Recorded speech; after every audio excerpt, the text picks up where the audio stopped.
सुरक्षा तर आहेच, पण आपल्याला लागणारे टॉयलेट्स आहेत किंवा आपल्याला लागणारे चेंजिंग रूम्स आहेत किंवा स्वयंपाकाचं वगैरे आपण मॅनेज करू शकतो. पण हा खूप महत्त्वाचा मुद्दा आहे आणि भारत अजूनही आपण डेव्हलप म्हटलं तरी पण आपण तेवढे नाही झालोत. महिलांसाठी अगदी जी स्त्रीची शरीर रचना आहे त्याच्यानुसार पुरुषांना कुठेही जागा असते युरिन करायला, पण महिलांसाठी खूपच प्रॉब्लेम असतो.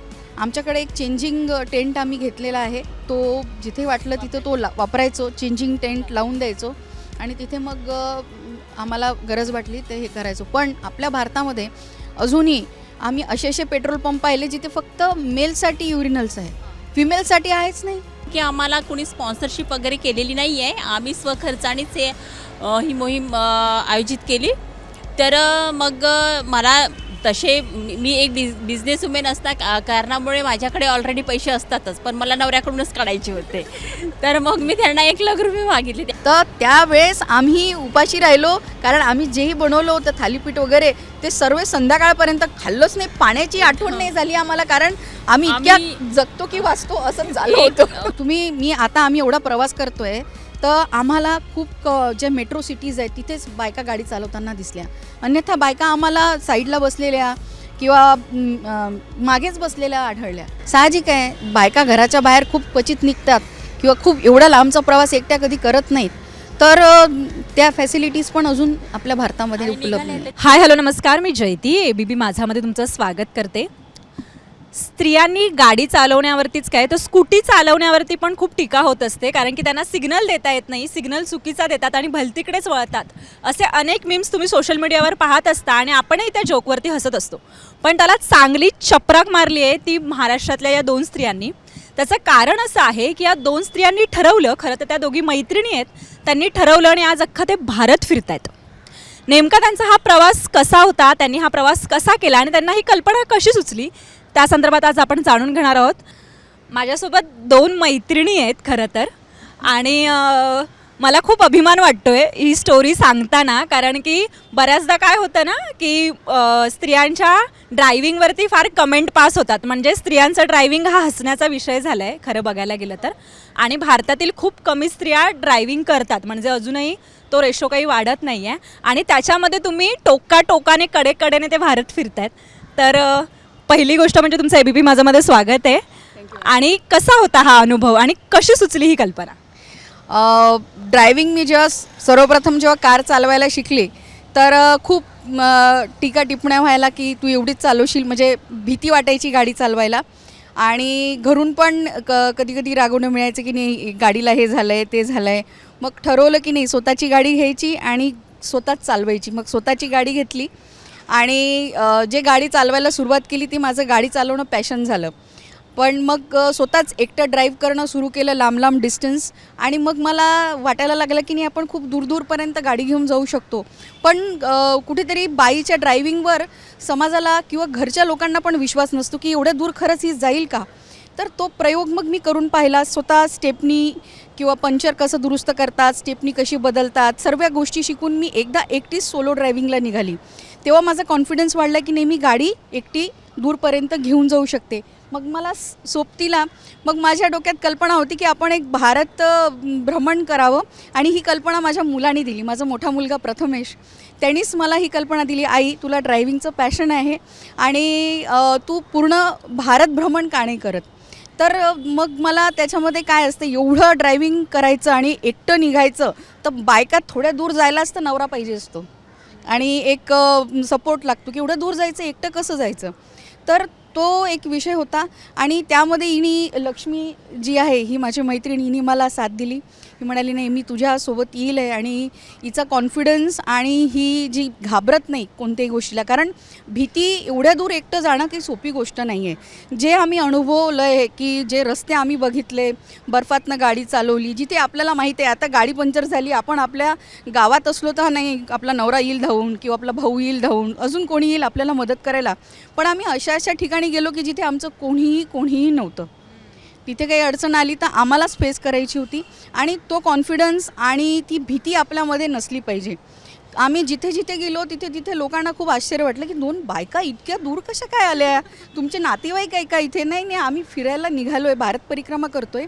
आणि हा रेकॉर्ड आहे. हे अजूनपर्यंत कोणत्याही 2 महिलांनी, म्हणजे महिलांचे एक्सपिडिशन्स झालेले आहे कन्याकुमारी टू काश्मीर, पण भारत परिक्रमा ही पूर्ण 20 ते 22,000 किलोमीटरचा प्रवास आहे. तो कडेकडेनी करतो आहे. नॉर्थपासून आम्ही सुरू केला. जगातला टॉपेस्ट जो मोटरेबल रोड आहे ओमेंगला पास म्हणून, तो हेनलेपासून आहे. तिथे मी गाडी चालवली 19,024 फुटावर. तिथे गाडी चालवणं एक खूप मोठं चॅलेंज होतं आणि काही लोकांना वाटलं पण नाही की मी चालवेल म्हणून, कारण सराईत तिथे टॅक्सीवाले घेऊन जातात जे रोज गाडी चालवणारे असतात. पण एक महिला मी तिथे बघितलीच नाही कोणी की तिथे गाडी चालवत आलेली आहे. तर मला तर वाटते महाराष्ट्रातली मी पहिली महिला असावी तिथे गाडी चालवत गेली. आणि तिथे ऑक्सिजन लेवल कमी असतं, तिथे घाबरल्यासारखं होतं. आणि जेव्हा आपण खाली बघतो तेवढ्या उंच यावरून भीती पण वाटतं आणि बर्फावरून गाडी स्लिप होते. तर ती जी टेक्निक असते ती पण आपल्याला अवगत झाली पाहिजे ती चालवणं. तर बर्फावर गाडी चालवली, नदीतून, आपल्या काय म्हणू आपण मिठं पण तिथे होतं, तिथे पण आम्ही गाडी चालवली. आणि सदैवीनी हिंमत पण दिली. खूप लोकांनी आम्हाला घाबरवलं महिला पाहून की नाही नाही तुम्ही नाही नेऊ शकणार ही गाडी तिकडे. पण नाही नाही, आम्ही जिद्दीलाच पेटलो होतो. आम्ही म्हटलं आम्ही नेऊच. पुण्यावरनं काही लोक तिथे आले होते, त्यांनी आपली गाडी खाली ठेवली आणि टॅक्सी करून वर गेले. पण आम्ही जिद्दीला पेटलो तर नाही, आम्हाला जायचं म्हणजे आम्ही दोघीच जाऊ, गाडी स्वतः चालवत जाऊ. आणि आम्ही ते करून दाखवलं. समोरचा प्रवास गाठायचा होता ना. आता पहिली गोष्ट आणि महत्त्वाचा प्रश्न आपल्याला, म्हणजे अगदी आपण टिपिकल भाषेत बोलूया, बायकांना जर घराच्या बाहेर पडायचं आहे तर त्यांना पहिलं तर घरातल्या गोष्टी आवराव्या लागतात, घरातल्यांचं सगळ्यांचं बघावं लागतं. आणि त्याच्यानंतर आपण एवढे जरी पुढारलेले असलो तरी परमिशन मिळणं हा एक आपल्याकडे म्हणजे म्हणतात ना आयुष्याला पुजलेलाच भाग आहे. तर हे सगळं कसं मॅनेज केलं? मी जेव्हा मला अंशुनी सांगितलं आहे की आपल्याला आता भारत परिक्रमासाठी निघायचं आहे, तर मला पण प्रश्न आलेला की घरी कसं सांगायचं आता. तर मग मी आधी माझ्या नवऱ्याला सांगितलं की आम्हाला भारत परिक्रमा करायची आहे आणि ह्या तारखेला आम्हाला निघायचं आहे. तर त्यांचं रिॲक्शन थोडं वेगळं होतं, पण एवढंही काही मला बंधनं नाही दिलेले घरातून. फक्त इतकंच विचारलेलं की म्हणजे किती महिने लागणार आहे आणि कधी तुम्ही जाताय आणि पैसे किती लागणार आहे. कारण की आम्हाला कोणी स्पॉन्सरशिप वगैरे केलेली नाही आहे, आम्ही स्वखर्चानेच ही मोहीम आयोजित केली. तर मग मला तसे मी एक बिझनेस वुमेन असता कारणामुळे माझ्याकडे ऑलरेडी पैसे असतातच, पण मला नवऱ्याकडूनच काढायचे होते. तर मग मी त्यांना 1,00,000 रुपये मागितले. त्यांनी मग मला विचारलं की आता कधी जाताय तुम्ही ते मला आधी सांगा. सुरुवातीला त्यांना कोणीतरी म्हटलेलं असेल तर त्यांच्याही डोळ्यात पाणी आलं की म्हणजे तुम्ही दोघीच जाता, इतक्या लांबचा प्रवास आहे आणि रस्ते कसे असणार, तुम्ही म्हणजे जर काही असा कठीण प्रसंग आला तर तुम्ही दोघी फेस कशा करणार. मी म्हटलं त्याची काळजी करू नका, आम्ही भारतीय स्त्रिया आहो आणि महाराष्ट्रातल्या आहो. आम्ही आमच्या भारत देशाला दाखवून देणार आहोत की स्त्रियाही, जेव्हा स्त्री चंद्रावर जाऊ शकते तर स्त्री म्हणजे साधी गाडी चालवून तर स्वतःचा कॉन्फिडन्स वाढवू शकते. आणि आम्ही दोघीजणी धाडसी, कारण की आम्हाला कसलीच भीती वाटत नाही आहे. त्यामुळे आम्ही ही मोहीम म्हणजे आम्हाला असं वाटलं. आणि कधी कधी काय झालं, आता जेव्हा आम्ही निघालेलो तर आम्हाला भरपूर जणांनी कुणी कॉपरेट केलं, कुणी नाही केलं, कुणी चांगलंही म्हटलं, कुणी नाहीही म्हटलं. भरपूर काही गोष्टी आमच्यापर्यंत आल्या, पण आम्ही माघार घेतली नाही. आणि आमच्या परिवारातून आम्हाला फुल सपोर्ट असल्या कारणामुळे आज आम्ही ही एवढी मोठी मोहीम फते करू शकलो आहे. महत्त्वाचा प्रश्न म्हणजे की आपल्याकडे महाराष्ट्रातल्या ह्या स्त्रिया आहेत, आपल्या मैत्रिणी आहेत, पण आपण असं म्हणतो की मुलीने कधीही किंवा कोणत्याही बाईने 7च्या आत घरात असावं. आणि जवळजवळ तुम्ही हा जर मॅप बघितला तर तुम्हाला कळेल की हा जो मॅप आहे म्हणजे इथून त्यांनी सुरुवात केली आहे नागपूरपासून, आणि ते हे सगळं फिरून म्हणजे इथून त्यांनी आता हे सगळं फिरून ते मुंबईत आले आहेत आणि परत आता त्या भारत प्रवासाला निघणार आहेत. तर हा जो सगळा त्यांचा म्हणजे भारत प्रवास जो तुम्ही केला आहे आणि परिक्रमा आपण एक म्हणूया परिक्रमा केली आहे, तर त्याच्यामध्ये असं कधी झालं आहे की म्हणजे ज्या महिलांवरती जे प्रसंग येतात किंवा एखादी जी समस्या आली तशी आली आहे? एक प्रसंग आहे जिथे आम्हाला थोडं मिसगाईड करण्यात आलं होतं, पण तिथे आम्ही लगेच सतर्क झालो कारण लगेच जे काही आम्हाला सायन्स दिसायला लागल्या की नाही हे चुकीचं आहे. नेमकं आम्ही एका ठिकाणी ॲड्रेस विचारायला थांबलो होतो. तर तिथे काही पुरुष मंडळी होते, ते एकदम छान प्रेमानेच बोलत होते, जसं नेहमी सगळे कॉपरेट करतात. त्यांनी गाडीचा फोटो वगैरे काढला आणि आम्हाला म्हणाले की आम्ही तुम्हाला रस्ता दाखवतोय की चला. त्यांची एक गाडी समोर होती, आमची गाडी मध्ये होती आणि त्यांची अजून एक गाडी मागे होती की आम्ही तुम्हाला तिथे घेऊन जातोय. पण तिथे गेल्यावर कळलं की नाही, हे थोडंसं आपल्याला मिसगाईड करतात आहे. मग आम्ही तिथे एक जो गार्ड होता, ज्या ठिकाणी मी नाव नाही घेणार तिथलं, तर तिथले जे गार्ड होते त्यांना मी विचारलं, इथे आतमध्ये लोक आहेत का तुमचे, आपले व्यवस्था आहे का? तर हो म्हणाले. म्हटलं तुमचा नंबर द्याल का? तर ते लगेच नाही म्हणाले आम्हाला. तिथून आम्हाला लक्षात आलं की कुठेतरी आपण फसतोय. तर आम्ही त्या 2 गाड्या समोर जाऊ दिल्या आणि आम्ही ज्या स्पीडनी गाडी टर्न करून आम्ही एका ठिकाणी जे वळलो, तिथे पुढे त्यांना त्या लोकांना दिसलोच नाही. त्यांनी आमचा फॉलोअप घेतला की फोन पण लावले, ते आम्ही ब्लॉक करून टाकले. थोडं घाबरलो होतो, पण आम्ही खूप सुखरूप वाचलो, कारण आम्हाला लगेच इन्स्टिंक्ट्स आल्यात की नाही हे काहीतरी. आणि प्रत्येक महिलेमध्ये ना 6th सेन्स असतो, तुमच्यात आहे, सर्वांमध्ये आहे, तो आपण वापरला पाहिजे. महिला खूप गोष्टी विचार न करता करते. अगदी कोणी तिला खूप सुंदर म्हटलं किंवा तिच्यावर हे केलं तर ती लगेच वाहवत जाते. भावनिक असते ना, हे नॅचरल गुण आहेत तिचे, म्हणजे सॉफ्ट आहे बाई, तशीही सॉफ्ट असते. तर थोडंसं डोक्याचा आपण वापर केला तर आपण अशा प्रसंगातनं स्वतःला वाचवूच शकतो. पण गाडी म्हटली की कसं आहे ना, म्हणजे टायर पंक्चर होणार आहे तुमचं, काही मध्येच टेक्निकल इश्यू होणार आहेत, असे झालेत कधी रात्री बेरात्री आणि मध्येच अडकायची वेळ आली? 3दा आमची गाडी पंक्चर झाली, पण आम्ही फुल ट्रेनिंग घेऊन निघालोय. गाडी पंक्चर कसा काढायचा, स्टेपनी कशी काढायची, कशी लावायची, आम्ही दोघेही ट्रेंड आहोत. कधी कुठल्या गावात राहिला आहेत वगैरे असा प्रसंग आलाय, गाडी बिघडली आहे किंवा असंच म्हणा गावात राहिला आहेत वगैरे? आम्ही शिलाँगला जाताना आमची गाडी मोठा खिळा गेला होता, तर तिथे आम्हाला थोडा वेळ झाला. आम्ही ट्रॅफिकमध्ये पण फसलो होतो. मग तिथे आम्ही स्वतःच ते जे पंक्चर आहे ते दुरुस्त केलं आणि मग आम्ही आमची पुढची वाटचाल सुरू केली. पण आता एक अगदी महत्त्वाचा प्रश्न, आपण स्त्रिया म्हटलं आणि जर बाहेर पडायचं आपण जर ठरवलं ना, तर आपल्याकडे मुख्य आणि अगदी महत्त्वाचा प्रश्न म्हणजे येतो, ती म्हणजे आपली सुरक्षा तर आहेच, पण आपल्याला लागणारे टॉयलेट्स आहेत किंवा आपल्याला लागणारे चेंजिंग रूम्स आहेत किंवा स्वयंपाकाचं वगैरे आपण मॅनेज करू शकतो. पण हा खूप महत्त्वाचा मुद्दा आहे आणि भारत अजूनही आपण डेव्हलप म्हटलं तरी पण आपण तेवढे नाही झालो, कारण की ट्रेनमध्ये आपण साधं गेलं तरी आपल्याला त्या मेल ट्रेनमध्ये पण टॉयलेट उपलब्ध नाही होत, एवढं म्हणजे जास्त प्रॉब्लेम्स असतात. तर हे प्रॉब्लेम्स भारताच्या दृष्टीने किती महत्त्वाचे आहेत किंवा तुम्हाला काय प्रॉब्लेम्स आले त्या रिलेटेड? हा खूपच छान प्रश्न विचारला आणि हा महिलांसाठी अगदी जी स्त्रीची शरीर रचना आहे त्याच्यानुसार पुरुषांना कुठेही जागा असते युरिन करायला, पण महिलांसाठी खूपच प्रॉब्लेम असतो आणि लाजेची गोष्ट असते. आमच्याकडे एक चेंजिंग टेंट आम्ही घेतलेला आहे, तो जिथे वाटलं तिथं तो वापरायचो, चेंजिंग टेंट लावून द्यायचो आणि तिथे मग आम्हाला गरज वाटली ते हे करायचो. पण आपल्या भारतामध्ये अजूनही आम्ही असे पेट्रोल पंप पाहिले जिथे फक्त मेलसाठी युरिनल्स आहेत, फिमेलसाठी आहेच नाही. कारण फिमेल प्रवास लॉक करून ठेवलेले असतात. फिमेल प्रवास करतच नाही ना एकटी, तर फिमेल सगळीकडे तुम्हाला मेल्सच दिसतात.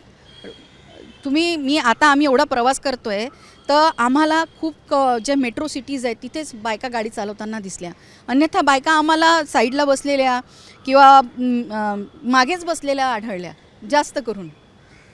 तर साहजिक आहे, बायका घराच्या बाहेर खूप क्वचित निघतात किंवा खूप एवढा लांबचा प्रवास एकट्या कधी करत नाहीत, तर त्या फॅसिलिटीज पण अजून आपल्या भारतामध्ये उपलब्ध नाही. तरी परिवारसोबतच असतो ना, परिवारसोबतच असतो. खरं तर हा खूप महत्त्वाचा प्रश्न आहे. हा विचारण्याचं कारण असं आहे की या दोघी ज्या आहेत त्या तर भारत फिरल्यात, पण आपण साधं रेल्वे प्लॅटफॉर्मला गेलो, अगदी मुंबईसारख्या शहरात, पण तरीही महिलांचे जे टॉयलेट्स आहे, शौचालय आहे, त्याला कुलूप मारलेलं असतं. तर सरकारने, प्रशासनाने पण याची दक्षता घेण्याची गरज आहे, कारण की जर तुम्ही म्हणताय की महिलांनी बाहेर पडा, महिला शिकली पाहिजे, महिला पुढे गेली पाहिजे, तर तिच्यासाठी ज्या सुविधा उपलब्ध करून देतात त्या पण तुम्ही दिल्या पाहिजेत, तरच त्यांना ते खरं तर सोयीचं होणार आहे. अजून एक आपण पोटासाठी, म्हणजे बायकांची जास्त अशी सवय असते ना, मी बायका हा मुद्दा म्हणून शब्द वापरते, कारण की आपण असं एकदम टिपिकल गावच्या भाषेत वगैरे असं म्हणतो ना की अरे बाई म्हटली की ती काय बाहेरचं वगैरे खाणार नाही, घरातल्या खाण्याला आपण प्रिफरन्स देतो. तर ती तुम्ही सोय कशी केली आहे? आम्ही किचनच आमची घेतली आहे सोबत. आम्ही दोघी प्युअर व्हेजिटेरियन आहोत आणि नॉर्थ आणि नॉर्थ ईस्टमध्ये पूर्ण म्हणजे व्हेजिटेरियनला काही हेच नाही आहे, तिथे नॉनव्हेजच खातात अगदी.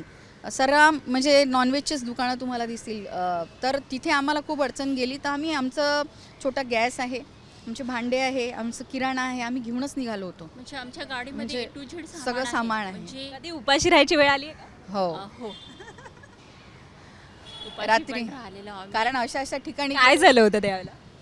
आम्ही आमची अगरतालाला जाताना आम्ही ऐझवाल ही मिझोरमची राजधानी आहे. ऐझवाल टू अगरताला हा रस्ताच नाही आहे तिथे, खरं सांगते. असा खराब रस्ता आहे. सुरुवातीला खूप चांगला रस्ता लागला, पाऊस येत होता, खूप आम्ही आनंदात होतो, सकाळीच निघालो आणि आम्ही रात्रीच काही थालीपीठ बनवून ठेवले होते आणि रस्ता पुढे इतका डेंजरस झाला की आमची गाडी स्लिप व्हायला लागली. रस्त्यात दगडं होते, एका ठिकाणी तर चिखलामध्ये गाडी फसून गेली. तिने काय ते दगडं टाकले चाकाच्या खाली, कशी तरी निघाली. त्यात दुसरा ट्रक आमच्या मागून आणणारा तो स्किड झाला.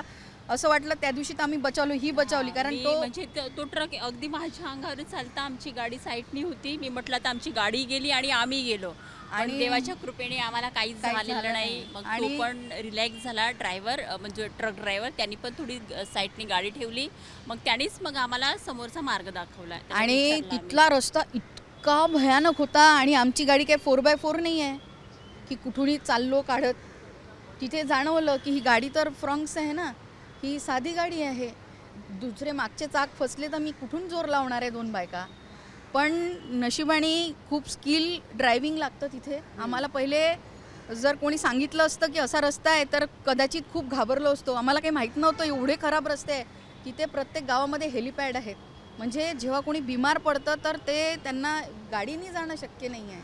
तिथे रोड्सच नाही आहे. तिथल्या लोकांनीच आम्हाला म्हटलं की तुम्ही आलेच कसे, कारण खूपच कमी गाड्या, जंगलात, घनदाट जंगलात, खूप दूरपर्यंत सूर्यप्रकाशच नाही.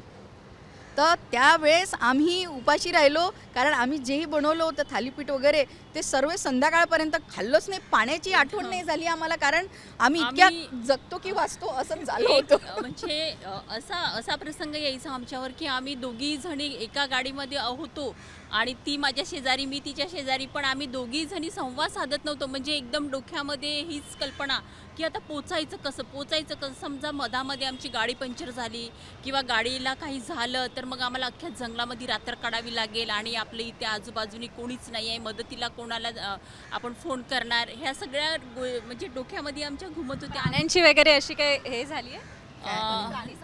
हा म्हणजे हत्ती मिळालेल्या. हत्ती, हो, आसामला हत्ती हत्ती आणि त्याचा बछडा, म्हणजे दोन्ही आम्ही बच्चू बघितले मिळालेला होता आम्हाला.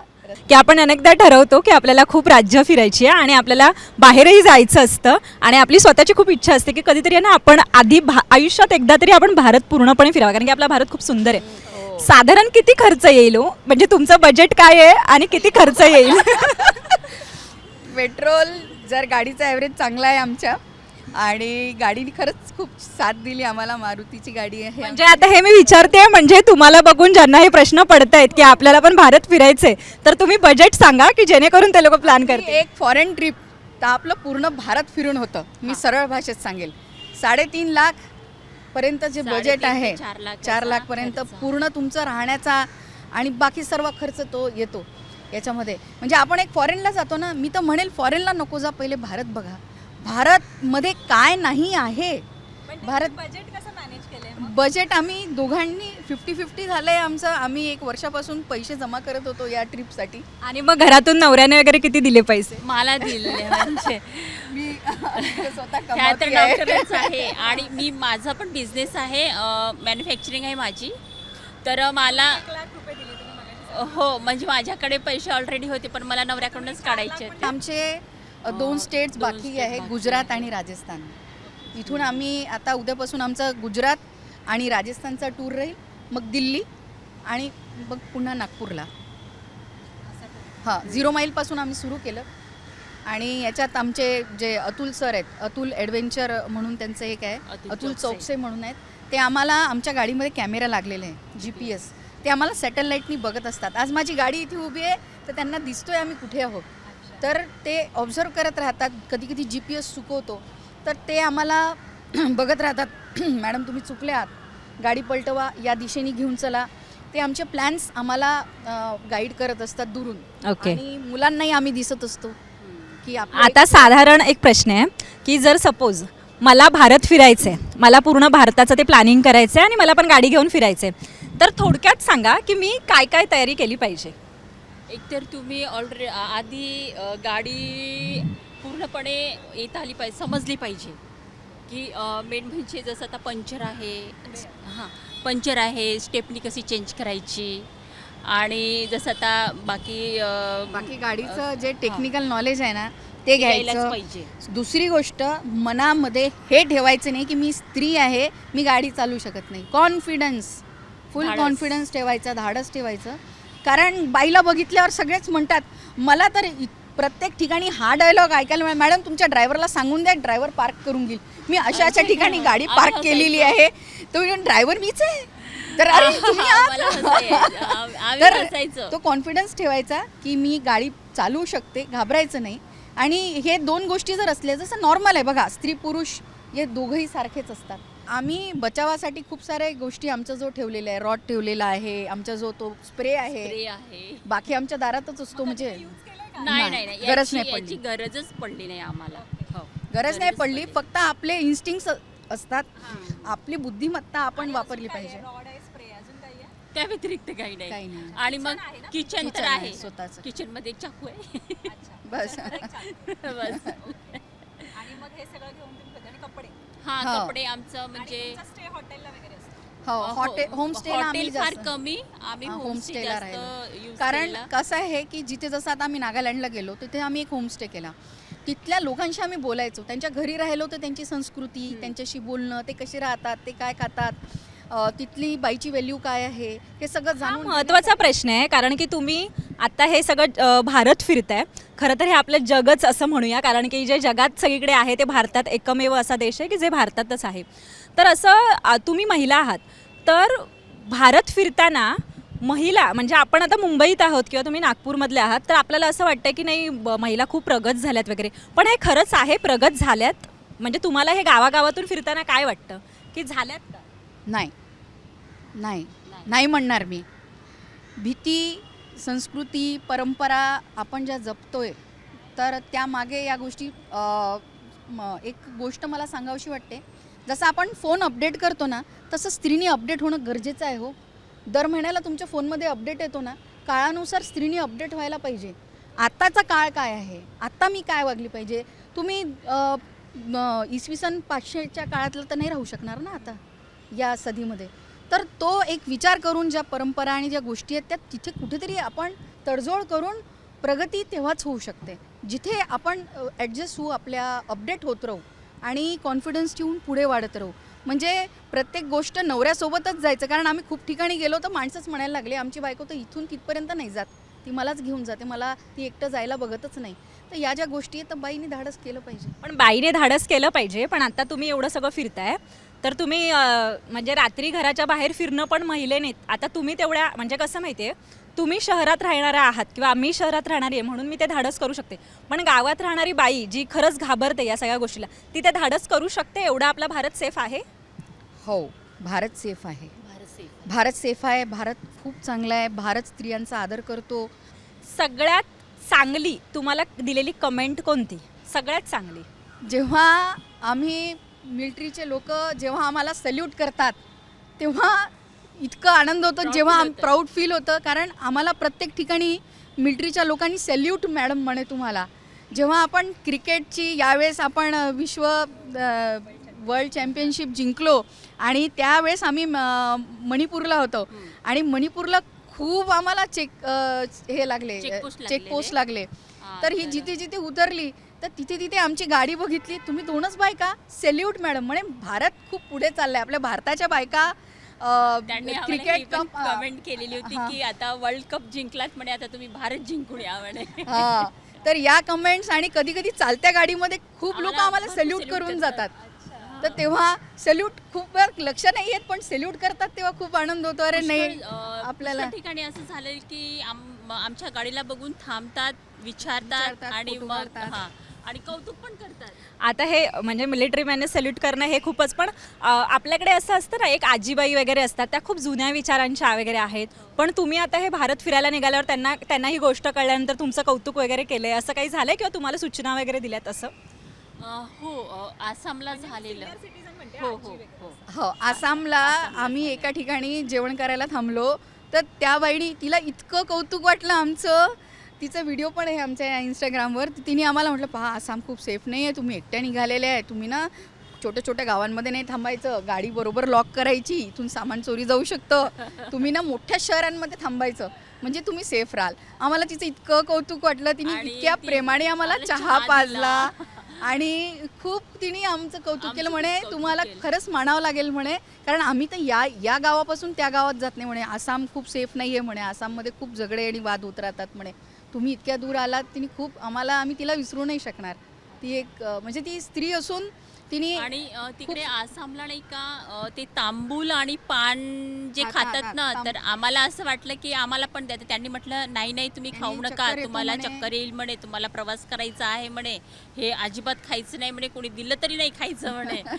आता खूप नवीन गोष्टी आपल्याला माहित नाही राहत ना, नवीन नवीन ठिकाणच्या. आता हे चांगलं झालं, म्हणजे तुम्ही बाहेर निघालात म्हणून कोणीतरी चांगली कमेंट केली. पण अतिशय वाईट कमेंट आहे, म्हणजे तुमची प्रवासाला निघायची जेव्हा लोकांना कळलं तेव्हा अतिशय केलेली वाईट कमेंट किंवा प्रवासादरम्यान कोणीतरी वाईट बोललं, आणि जे तुम्ही एक म्हणतात ना, वाईट बोलणं पण अपमान करणं पण इन्स्पिरेशन असतं आपल्यासाठी.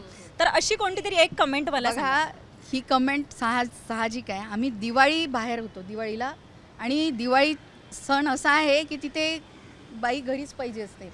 यावेळेस आम्ही आमची दिवाळी बाहेर केली, दार्जिलिंगला होतो दार्जिलिंगला. आम्ही. तर आणि दसऱ्याला पण. तर खूप घरी पण माझ्या मुलांना किंवा ऐकावं लागलं मुलांनाही की काय तुझी आई घरचं पाहायचं होतं ना, हे काय फिरून राहिली आहे. तर या कमेंट्स पण खूप ऐकायला मिळाल्या माझ्या मुलांना. पण माझे मुलांना जे माझा मोठा आणि छोटा मुलगा आहे प्रथमेश आणि अभंग, ते मला नेहमी हिंमत देत राहतात, खूप प्राऊड फील करतात. नाही आई, तू इतकं वेगळं काही करतेस, आम्हाला कोणी काही म्हटलेलं आम्हाला काही त्याचं वाईट वाटत नाही, पण तू करतेस. ते उत्तर देतात की नाही, आमची आई खूप मोठं काम करते, वेगळं काम करते, आम्हाला अभिमान वाटतोय, तुम्हाला जे वाटतं ते वाटू द्या. म्हणजे मुलं खूप सपोर्टिव्ह आहेत. तर माझ्याबरोबर खरं तर डॉक्टर अंशुजा आहेत. यांनी वैद्यकीय अभ्यास केला आहे. खरं तर अपेक्षित असं आहे लोकांना की त्यांनी माणसांना बरं करावं, पण त्यांनी स्वतःला बरं करणं, स्वतः प्रवास करून बरं करणं आणि लोकांच्या आणि महिलांचे जे विचार आहेत त्यांना बरं करण्याला प्राधान्य दिले. तर नेमकं हा जो भारत प्रवास आहे तो करून त्यांना काय साध्य करायचे हे आपण त्यांच्याकडून जाणून घेऊ. सगळ्यात पहिलं साध्य करायचं होतं की एक बाई काहीही करू शकते, एक बाई गाडी चालवू शकते. प्रत्येक ठिकाणी जिथे माणसंही घाबरतात तिथे आम्ही गाडी चालवली. आणि दुसरी गोष्ट की गाडी चालवत असताना, हा प्रवास करत असताना मी बायकांना एक डॉक्टर म्हणून जे आपले पाळीविषयी जे चुकीच्या धारणा आहेत, तर त्या धारणा काय आहे की पाळी आल्यावर इथे हे करायला नाही पाहिजे, ते करायला नाही पाहिजे, हे नाही. तर हे पाळी ही नैसर्गिक प्रक्रिया आहे आणि याच्यावर मी बायकांमध्ये बोलली. दुसरं, आपण स्वच्छतेवर खूप बोलतो, पण वैचारिक स्वच्छता खूप गरजेची आहे. आपण आपल्या देशाला भारत माता म्हणतो आणि प्रत्येकाच्या तोंडात आपण बघाल, आपण म्हणजे महाराष्ट्रातला माझा अनुभव सगळीच कळला आहे की आई बहिणीच्या शिव्या द्यायला कमी करत नाही. लगेच राग आला की आई बहिणीची शिवी प्रत्येकाच्या तोंडात असते. तर आम्ही प्रत्येक ठिकाणी जिथे जिथे मॉब भेटला पुरुषांचा बायांचा, तिथे तिथे आम्ही जाऊन शपथ घेतली की आजपासून आम्ही आई बहिणीच्या शिव्या देणार नाही. या शपथीसुद्धा आम्ही घेतल्या. म्हणजे आमचा प्रवास हा नुसता प्रवास नव्हता, त्याच्यामध्ये आम्ही हे सुद्धा कार्य 2 गोष्टी करत आलो आहे.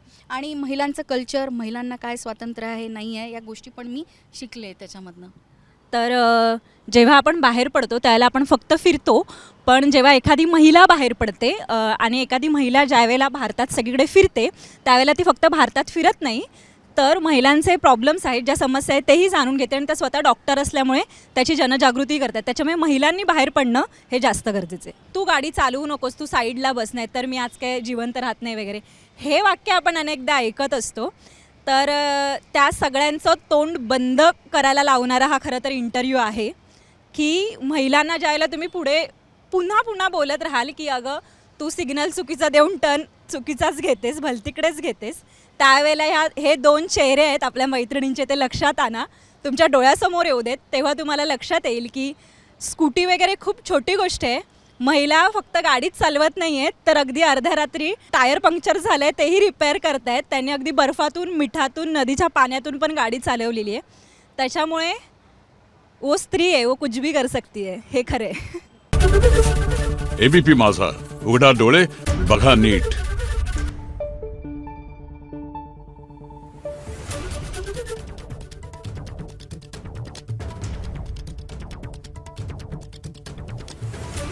आहे